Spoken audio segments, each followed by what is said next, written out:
you living by your beliefs? And are you discovering yourself every single day? Hey there, I'm Esty Rappaport, a productivity coach, and here to help you rewire your brain to be more efficient and effective. Now, I'm excited for today's guest to help us show us that how life is really a discovery and how to make sure that our decisions are actually aligned to our values and to what we believe in and to who we are at our core. He is the author of Challenging Your Worldviews in Search of a More Excellent Way. Thank you so much, Marcus, for being here. I'm excited to be speaking with you. You want to start by telling us, hi. Thank you so much, Marcus.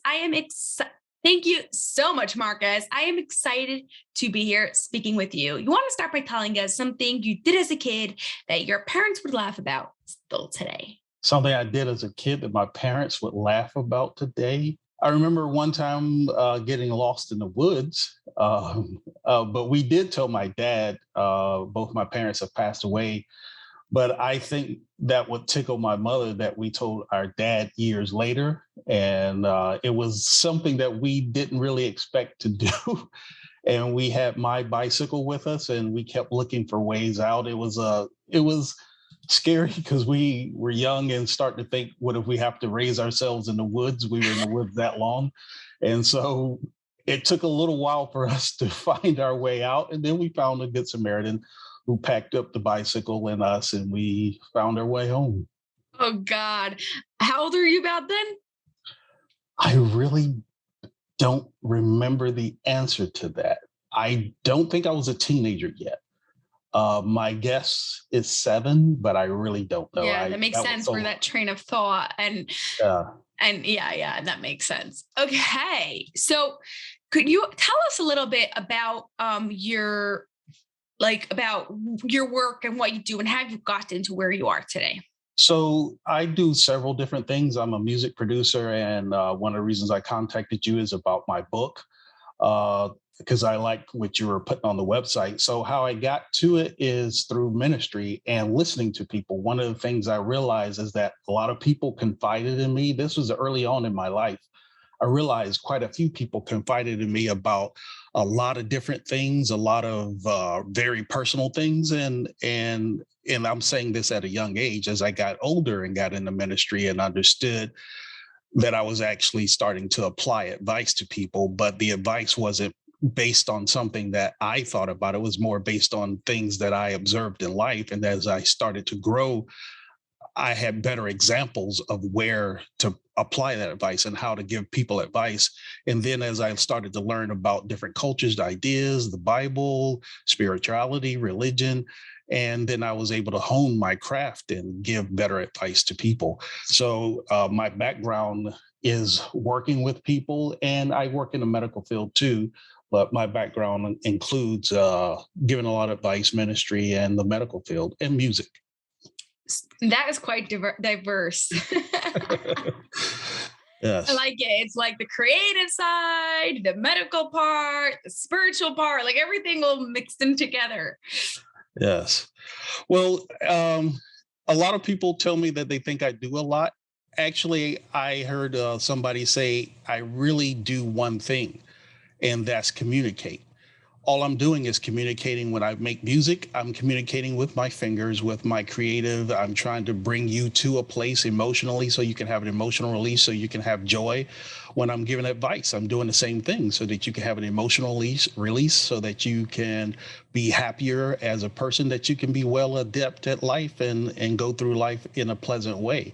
So I'm not really trying to do different things. I'm trying to bring you to a place through communicating. And that's all I see it as, whether I'm whatever artistic expression that is, whether it's advice, whether it's conversation, I'm trying to bring you to a better place. Is there like a specific pattern that you see happens when you're communicating? Obviously, it looks really different whether you're giving advice or if you're doing it through music, but is there still some sort of like storyline that has to happen? A storyline when I'm giving advice? Or in general, like a pattern that happens that you see when you give advice or do your communication in general? If there's a storyline, I would say belief, inner worldview, belief in God, belief that there is a better way in life for each and every one of us. Everybody has a shortcoming, everybody has a challenge, everybody has a reason why they're not achieving. And so my consistent storyline is to uncover why you're not getting what you're after, why you're not getting what you want in life, whether it's through creativity or through your job, through whatever expression that you're trying to live. So my consistent storyline is to minister to that particular need to get you where you want to be. Uh, and and that's getting that person to understand that there is a better and higher way. Now, why do you think, in general, humanity isn't achieving what we want to achieve? And how do you help people actually believe that? Because sometimes people are so stuck that they're in a place like intellectually they know, but emotionally they're just very, very stuck. Humanity is fallen. Humanity is flawed. And when you put a bunch of flawed things together, a bunch of flawed people, a lot of times the major issue is the flaw is pride.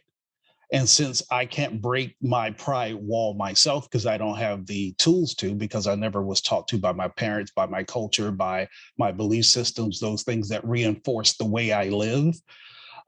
So when you put all those things together, people become tribal. They go to those things that make them comfortable, such as whatever tribe, whatever group they belong to or think or suppose they belong to.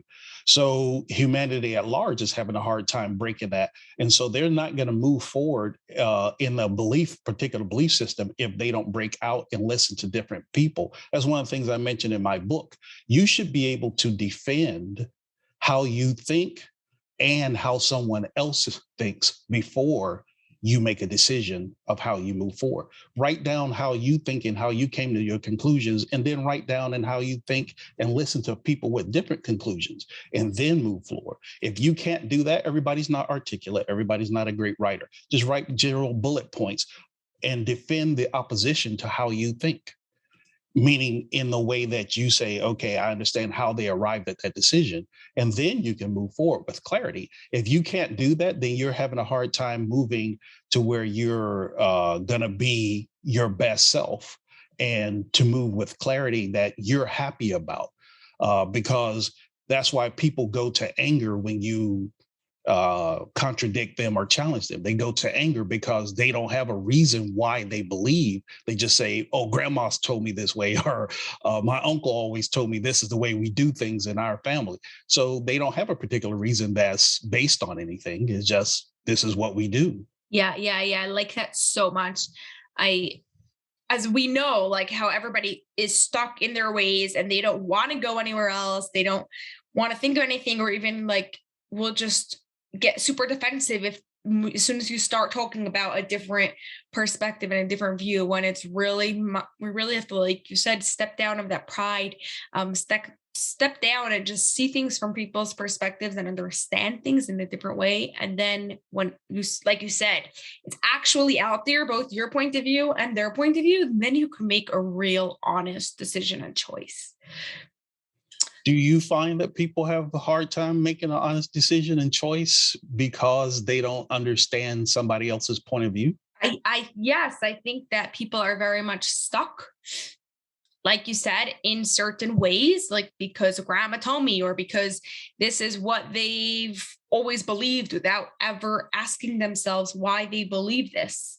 And or this was just the only option that they've seen, and they don't want to come down from the option that they've seen and see that maybe there's another way. I will also say, just coming from where I'm coming as a productivity coach and as someone who helps people rewire their brains, I help people with something called the cognitive functions. And one of the cognitive functions is being able to see another person's perspective. Now, there are some people that have this deficiency, and that could be why they're challenging. It's a challenge for them, but it is not entire humanity, like everyone together. So there will be some people that if they work on that, everything else will be easier. But we all could improve on that cognitive function and just try to understand where people are coming from. Yes, that is the challenge, and that's what we have to do as we live with other people. We have to remember that we didn't get a big box. If you're in a new marriage, you're in a relationship, you don't get a big box from their family and says, "Learn everything about this person by Tuesday," and then the relationship will go well. It will work out. Everything will be beautiful. That doesn't happen. We imagine it does. We pretend like it does, but life is about discovery.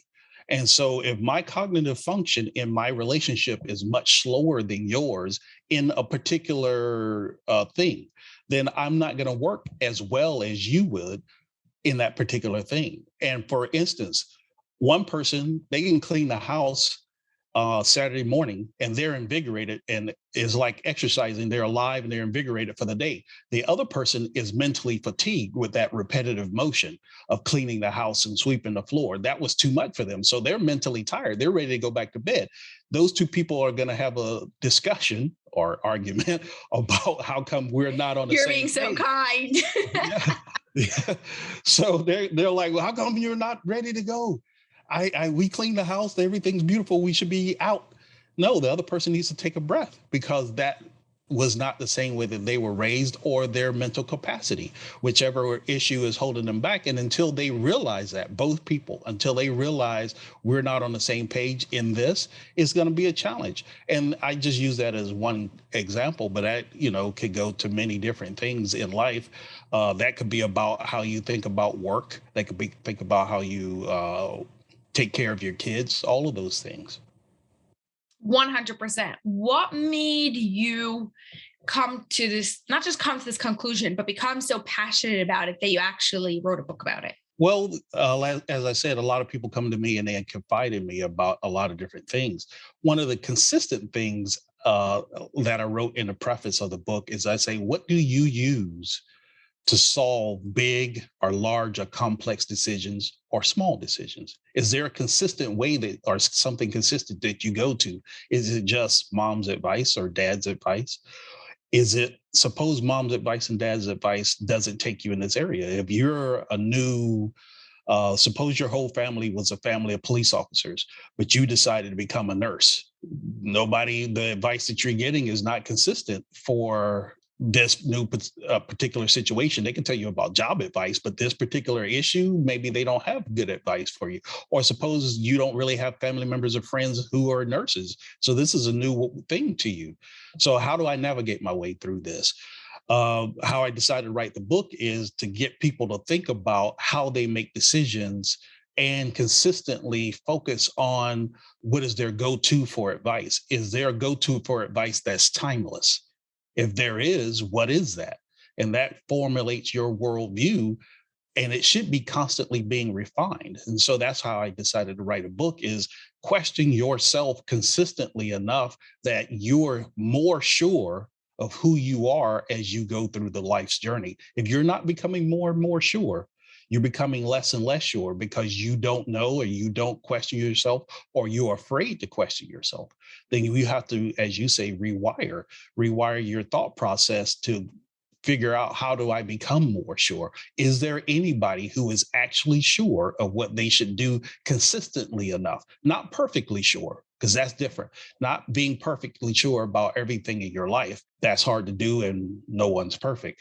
I'm talking about consistency. Consistency is excellence. And so that's what brought me to decide to write the book, is to question people. Totally. Oh, I like that so much.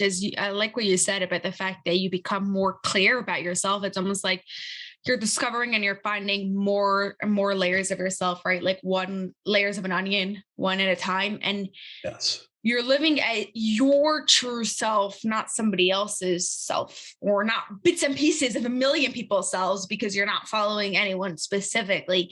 Do you have any advice for us listeners, how we could start now, like learning more about ourselves and how we make decisions? Yes, the people around you, entertainment, and especially videos on YouTube or Google, wherever you like to go and find videos. That's what I do for myself. Is I go through and I ask myself questions on basic movies.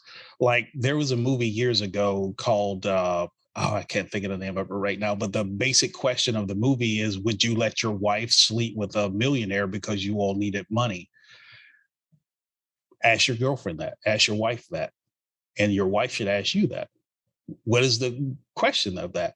And then if there's a basic go-to for the answer for that, meaning your integrity, maybe your wife doesn't have the same integrity concerning that question as you do.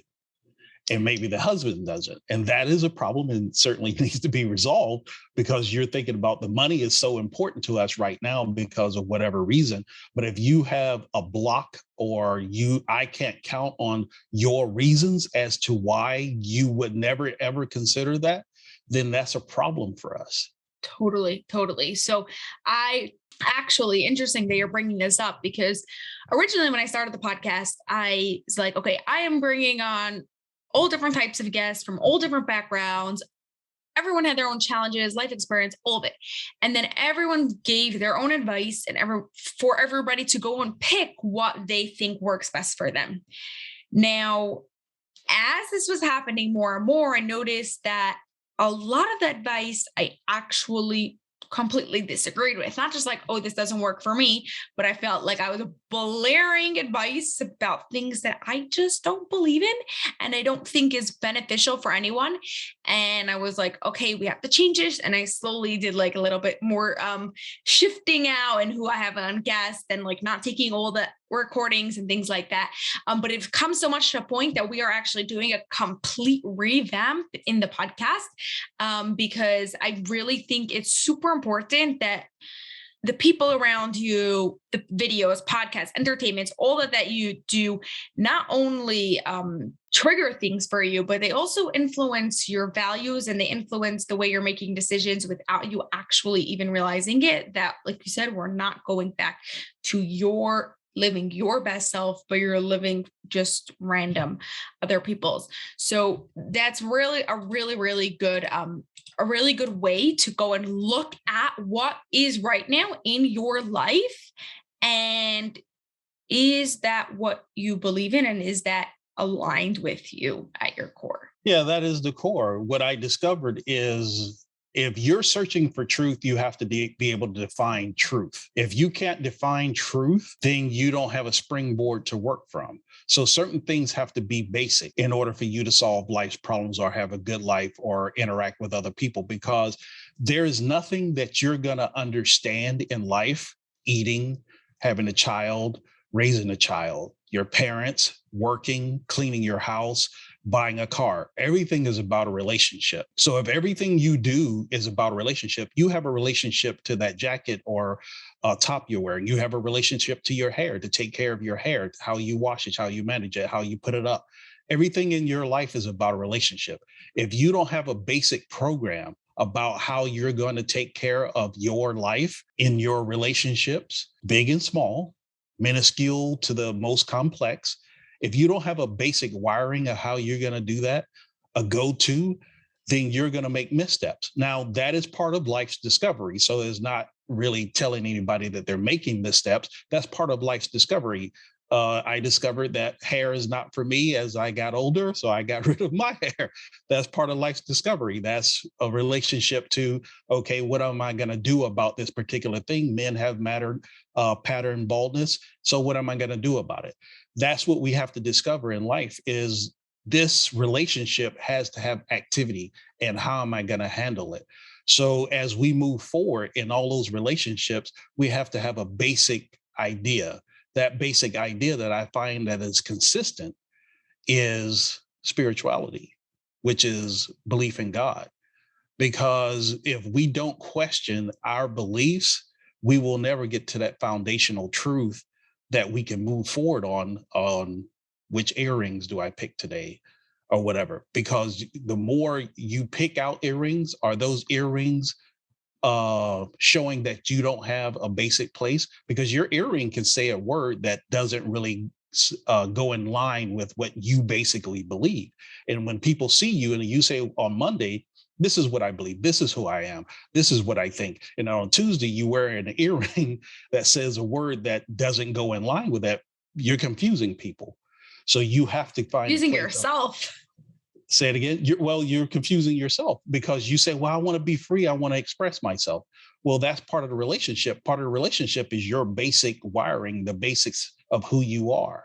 Do you suggest people make a list of values of like what they think in order from, let's say, the top 5 values or top 10 values of what is their basic programming?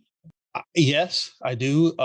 Maturity, morals, and values are locked together. How mature you are, your morality, and your values. You should list those things out for yourself. And it's okay if they change from age 20 to 25 to 35 to 55 to 90. They should change and they should get more refined. And hopefully, you're getting better and better at your relationships in life. So, write those things out. What do I consider maturity? What do I consider my morals? What do I consider my values? So if you don't have that, you can go back to it. Now, here's the thing. There's so many things written about maturity, morals, and values. Whatever religious book you open up, whatever self-help book you open up, there's a lot of things about it. So that's why you have to go, okay, let me question this one. And is this one best for all of the relationships I intend to have in my life? Because I intend to raise children. I intend to have a wife. I intend to take care of my whomever in life. Does this exemplary show my maturity? Does it show my morals? Does it show my values? If it doesn't, I need to change that out. And so when you open a book, that's what you should be trying to figure out. Those are the things you're taking out of it. Totally, totally. Yes. And it's not just like blindly accepting everything that you see. Again, it's like filtering and making sure it's really aligned with you. I also really like how you said it has to work with all your relationships because like if there's gonna be exceptions and there's like, yeah, but not for this, then is it really at your core, your values and your basic programming of what you actually believe in? Yeah, yes. Okay. Now, I'm curious how this work of writing the book and working with people has affected your own relationships. Oh, wow. Wasn't expecting that question. The other questions I think I kind of expected. Um, the writing of the book took place during the lockdown of COVID. And I also released a CD or album the same day because I was working on some music and then the book started to intensify. So I said, well, let me drop both at the same time. So I guess being isolated from a lot of people at that time and only working, I guess it affected relationships because you're not talking to people face to face. You're talking to people on the phone or video chat. But I have some great people around me that I know. Writing a book was a challenge only from completing it and getting it to the point where I was satisfied with it. But a lot of what's in it is the advice I give people over the years. A lot of people ask me how long did it take to write the book. I guess that's really not the answer. Is more how long did it take me to formulate it? Because I've been Yes. writing and saying these things over and over. There, all I did was write down everything I tell you, and then I supported it with scripture. So it's not something I made up. And that's what I tell people. When you listen to a camp counselor, when you listen to a therapist, whomever you go to for advice, even your mentor, your gurus, listen to see if they're making up what they're saying. Listen to see if they have a consistent way of making decisions for themselves. Where are you getting your advice? Where is your schooling? Is your school of thought consistent and clear? If it's not, and it sounds like they're making up the advice, I would say select somebody else because your advice has to be consistent based on your truth and your relationships. Because if you wouldn't tell you that advice, why are you telling me? If I'm in the same situation, I should get the same advice that you would tell you. Now, of course, obviously, every situation for whomever your mentor, counselor, or therapist is, they're not going to be in every same situation, but that's what you should feel like is that they're giving you advice based on those things. If the relationship is in a mentor advice giving relationship, obviously sometimes people are just soundboards. Awesome. I like that. It's like, again, all going back to the same thing, making sure it's really honest, making sure it's really you, it's living by your values, it's getting super clear. and just like you said, becoming more clear about yourself each and every day. Yes. Okay. So before we get to our final question, where could we connect with you and learn more about you? Well, my book is on all the major platforms, Amazon, Lulu.com, and just check me out at Marcus One Media. I'm on Facebook. That is my email, marcus1media.com.